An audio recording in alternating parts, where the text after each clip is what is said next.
এবার নায়িকারে বাঁচাইতে আসবে নায়ক। নায়ক দৌড়াবে দৌড়াবে, হঠাৎ করে স্লিপ খাই পড়ে যাবে। ওই জায়গায় তুইটা আবার দৌড়ানো শুরু করবে। এবার হবে নায়ক আর ভিলেনের মধ্যে ফাইটিং। নায়কে ঘুষি দিয়ে বলবে,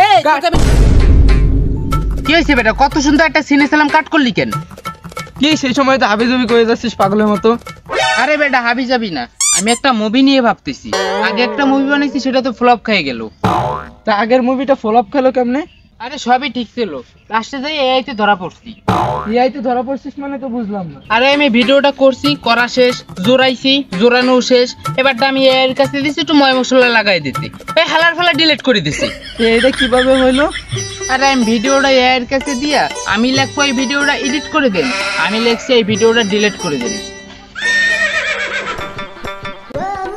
আরে শালা, তাহলে বস তুই কি বড় এডিটর, এর কাছে দিছিস মুভি এডিট করতে? আরে তুই চিন্তা করিস না। আচ্ছা, একটা মুভি বানাতে কয় টাকা লাগে? এই বেশি না বন্ধু, 20-25 লাখ টাকা আমি দেবো। আয় আমরা দুই বন্ধু মিলে একটা মুভি বানাই। সত্যি বন্ধু? তাইলে তো একদম কাঁপাই দেবো, লড়াই দেবো, ভাঙ্গে ছুঁয়ে ফেলবো।